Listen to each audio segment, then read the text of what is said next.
আসসালামু আলাইকুম রহমতুল্লাহ বারাকাতু। বর্তমান সাময়িক একটা বিষয় নিয়ে আজ আমি আলোচনা করতে এসেছি।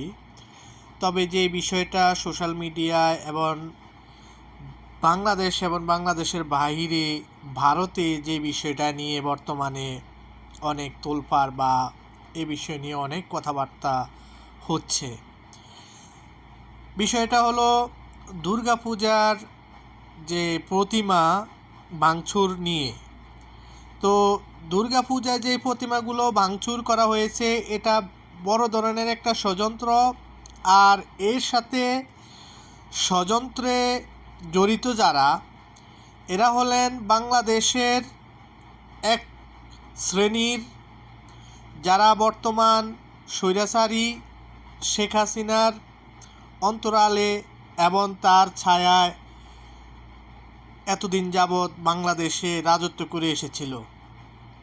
এখন তারা যে বাংলাদেশের মধ্যে একটা বিশৃঙ্খল সৃষ্টি করার জন্য যে সাম্প্রদায়িক শক্তিকে কাজে লাগিয়ে যদি বাংলাদেশে কোনো রকম একটা অরাজকতা সৃষ্টি করা যায়, সেই বিষয়ে তারা সামনে এগোতে চাচ্ছে এবং তাদের মেইন টার্গেট হলো এটাই।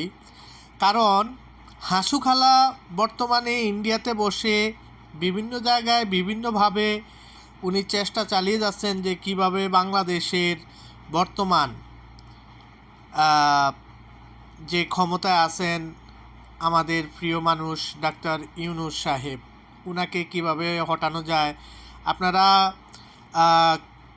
গত 2-1 দিন আগে একটা ভিডিও ফোনের যেই আলাপ আলোচনা শেখ হাসিনার প্লাস হয়েছে, ওই বিষয়টা অবশ্যই আপনারা জানেন। তবে আমি বলবো যে বর্তমানে স্বরাষ্ট্র মন্ত্রণালয়ে যিনি দায়িত্ব আছেন তিনি পুলিশকে এমনভাবে সাজানো দরকার যে মাটির নিচে কি আছে না আছে, ওনারা যখন শেখ হাসিনার সময়ে মাটির নিচে কি আছে চিরুনি অভিযান চালিয়ে সেটাও বের করে নিয়ে এসেছেন এবং বিভিন্ন আয়নাঘরে মানুষদেরকে নিয়ে সাজা দিয়েছেন, নিরপরাধ মানুষদেরকে। তো এখন কেন তারা পারছেন না সামলাতে? তার মানে পুলিশের মধ্যে এবং পুলিশ আইন শৃঙ্খলা যত বাহিনী আছে সবার মধ্যে এখনও সেই ডালমে কুচ কালা হ্যাঁ ওইসব এখনও রয়ে গেছে।